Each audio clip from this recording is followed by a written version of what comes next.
Hi guys, and welcome back to Too Cool for Middle School. Today we're going to be talking about summer, which is always exciting on one hand, but a little stressful on the other. It's always nice to have a break, but for me, I also don't get paid in the summer. So I get a break from work, but I get a break from money as well. I know that it's not this way in every single district, and even in the different districts in California that I've worked in, it varies a little bit. So the first school district that I worked in, we actually were on a 10-month contract. So we didn't receive a paycheck in July or August. And I'm currently on an 11-month contract, so I don't get a paycheck in August. My husband teaches in another district and they are also on an 11-month contract, so we don't have any money coming in the month of August. But we still have the same exact amount of bills in the month of August, so it's always a little bit stressful to figure out how to fill in that month of no pay. Some of you might be in the same situation where you don't get paid in the summer,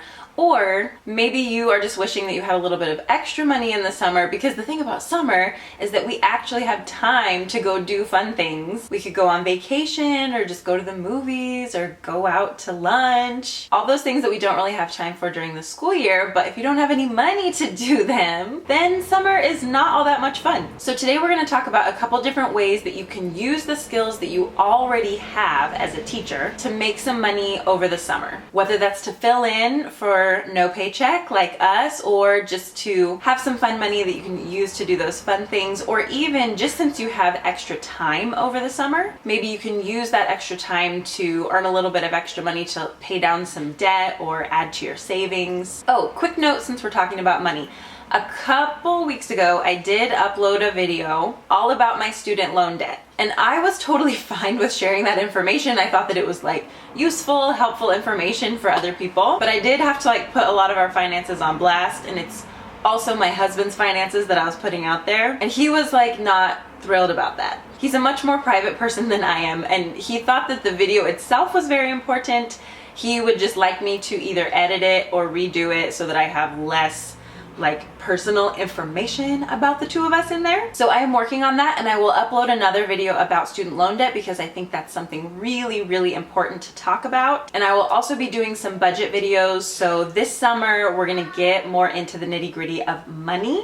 Okay, so let's talk income. Let's talk bringing in some extra money using the skills that you already have as a teacher. So the obvious thing is just to start a summer savings account where you put a little bit of money from every paycheck into that account so that you have more money for the summer. I did that. I always do that, but then somehow I just take a little bit of money out of it here and there. And at this point, it's not quite full enough. So I do have a little bit of a cushion, but I'm gonna need to make some more. The other thing that my husband does, and I intend to do, is to coach something or be an advisor for something, where you get paid a little bit extra during the school year and just save that entire amount for the summer. So I coach volleyball, and I always intend to save that money and put it into my summer savings account, but it's in the fall, so usually I'm using that money to pay down any debts that I acquired during the summer. If I started to have to put things on my credit card, then I pay it off with that money that I got in the fall from coaching volleyball. But this year, I'm really, really trying a lot harder to budget better and just generate more income so that I'm not kind of moving backwards at the beginning of the year. I can actually look forward and save that money right away. My husband actually coaches year-round. He coaches travel ball, basketball, and his stipend for coaching is only paid out every so often. It's just a couple times a year. So that kind of makes it easier to save. He's working all year round, but every time he gets a stipend, a coaching paycheck, he just puts it into his summer saver. So that always really helps us out in the summer as well, that we've got that cushion from his coaching stipends that we can use to offset that month where no other money is coming in. Another kind of obvious option is summer school. I taught summer school for quite a few years, and that was always really helpful. My district does do summer school in kind of a weird way, and it doesn't pay all that much. So this year I'm trying to make money in other ways that I'll continue to tell you about. But maybe I'll go back to summer school in the future. And you know, it's never as stressful as the regular school year. Everybody's a little bit more relaxed, unless you're teaching like a credit recovery class, which I wasn't. I was just teaching like enrichment stuff. And so it's actually kind of fun. The only thing for us is that I still have to keep Jensen in daycare. Otherwise we would lose our spot in his daycare, but I can like send him less days per week. I can send him about half as often, and then the cost ends up being about half the cost. But if I was teaching summer school, I'm on their schedule, so then I would still have to send him most days. So looking at it that way, it just seems smarter to do something else besides summer school this year. But depending on your situation, that might be a really good idea for you.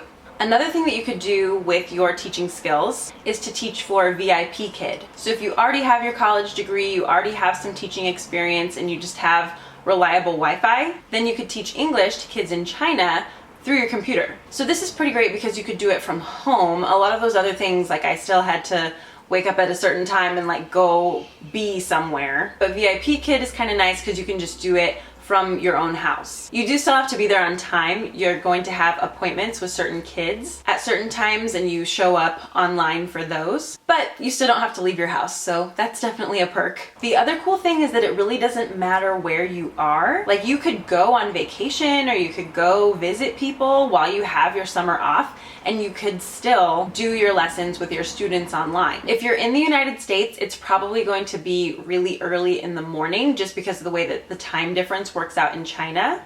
So for East Coast people, it's like 5 a.m., 6 a.m.-ish. For West Coast people like me, it's probably gonna be even earlier. But in the summer, you can just do a couple hours of that in the morning, and then you have the rest of your day to yourself. And the compensation varies a little bit just depending on your performance as a teacher, but it's between like $14 and $22 an hour. So I'll leave information down below where you can talk to somebody from Vipkid and see if that's something that you want to do over the summer. I also just think it would be really cool to meet new students from all the way across the world. A lot of the students that I teach are actually from China, and they tell me a lot of really funny stories about the schools there. And their system of education is so different, but they do all really try to learn English. And again, it's not going to be a full day of teaching. It's just going to be a couple of hours, and then you still get to go sit by the pool and go on vacation or relax or whatever. So definitely check out Vipkid and see if that's something that would interest you. So for me in the summer, since I love making videos and I love taking pictures and I love social media, I have more time to do like sponsored content. A lot of times during the school year, I just have to turn everything down because I don't have time because I've got to like actually do my real job first. But if you're like me and you're really into like teacher social media, then that's another thing you could do for some summer money, is to do some sponsorships like I'm doing right now. Another thing you could do with the skills you already have as a teacher is some kind of a summer camp that's maybe just more fun than like traditional summer school. So I used to run these performing arts drama camps that were so much fun. And yes, it was a ton of work and I was still like working with kids all day, but it was such a different environment and such a different like purpose that I still definitely felt like I had a break from, you know, my teaching year. And when you get to do something that's so creative like that, like for me, it just really fulfills that creative hole in my heart that I always, you know, need to like get my fix every so often. And a couple years before that, I also ran like sports camps. It was called Skyhawk Sports. And so I was like a coach for the week, and then I think I managed like the other coaches. So again, if you already have like your college degree and a little bit of teaching experience, then it helps to get you into more of like a manager position in some of those summer camp things, and then they pay a little bit more. And honestly, it was so much fun. It was great to just switch things up and be outside. I was working with like a different age group of kids than I normally worked with, but a lot of those skills that I had as a teacher came in really handy when I was giving instructions and coaching and making groups and talking to parents and talking to the other coaches and scheduling and all of that. So you have a lot of skills that you just naturally pick up as a teacher that totally apply in other areas. Another thing that I did for a summer was Nanny. So I just got on care.com and I said, you know, I'm a credentialed California teacher. I have like background checks already done. I have lots of experience working with kids. So that made it really easy for me to get a job as a nanny. And nannying pays really well. I remember being very surprised surprised at like how much money I got every week. But now that I have a kid in daycare, I'm like, oh yeah, this is just the cost. Now I'm like paying it out the other way, and that kind of sucks. But for a lot of parents, they only need a nanny during the summer because their kids are in school the rest of the year, but they sign them up for sports camps and stuff, and they need somebody to drive them around and pick them up and then take them home and make them lunch and all that. So that's what I did for a summer. And really, that wasn't a bad job, and I had a lot of fun with the kids. And just to try something different as a teacher. There are also a lot of teachers who are just really, really good at design and organization, and they just have so much practice, like making worksheets and making newsletters and posters for their classroom and stuff like that, that some people open up like Etsy shops with some of their designs, and then they do that on the side, and during the summer they have more time to fulfill orders. So doing some kind of a side gig like that I think is great. You could have an Etsy shop or a teachers pay teachers store, and those things that you're already naturally good at making, but you just need a little bit more time to actually work on. You can just put a little bit of extra time and effort into those things over the summer. You could also take advantage of other kind of like gig jobs and maybe drive for a rideshare company, do that a couple of hours a day or on the weekends, especially if you live in a major city. Now for my English teachers out there, if you are a writer, you can get paid for writing like online reviews and online like descriptions of products and instructions for products. So companies that sell like furniture and stuff online need people to write those descriptions. I have a couple of English major friends that did that. So again, that's something that you could do like from your bed without getting dressed and with coffee in one hand. I also have friends that have used their teaching skills to write like quizzes for different apps or different like ed tech companies. If they make some kind of like educational games, then they'll hire teachers on the side to write quizzes at like a particular grade level, because as a teacher you kind of know what like different aged kids can handle. So that could be an option if you can find a company that needs quizzes written. I always get an email every year from like our standardized test people to get paid like $25 an hour to grade the written portion of the state tests. They also need people to grade like AP tests. Now grading is one of like my least favorite parts about teaching, so it's really not something that I want to do over the summer. But if you don't mind it and you know you feel like you could just knock those out for a couple hours a day and get some extra money, then that's a good option. Okay, I have one last suggestion for you, and this one is really weird, but it is a true story. You just never know what types of jobs might be available to you as a teacher with your special set of skills. So my dad was a science teacher. He was actually my science teacher in 7th grade. He taught life science. And over the summers, he worked for the Forest Service. And his official job title, I believe, was an owl hooter. So there were some species of owls that was like endangered or protected, but we also lived in an area where there was a lot of logging.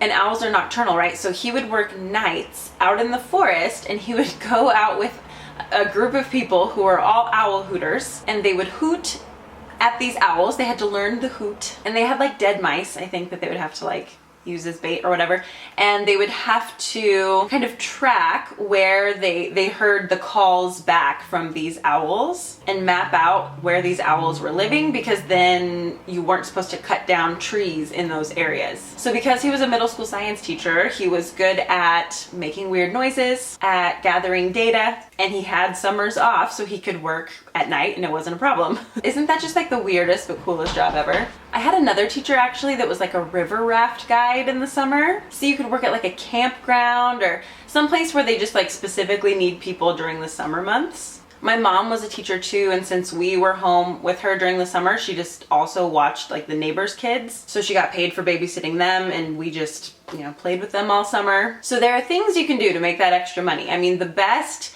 thing is to plan ahead and make sure to save. But if anything goes wrong with that plan, then you do have some backup options. Because let's face it, as a teacher, you have so many skills. There are so many things that you are already good at. You're a good communicator, you're organized, you plan ahead, you know how to give instructions, you might have specific knowledge related to like your content area. So these are all really marketable skills. If you've done any other summer jobs, please leave those down below, especially if they're weird jobs like owl hooters. I would love to hear some more ideas, because honestly, I still have a little bit to account for before the end of August. I still need to bring a little bit more in.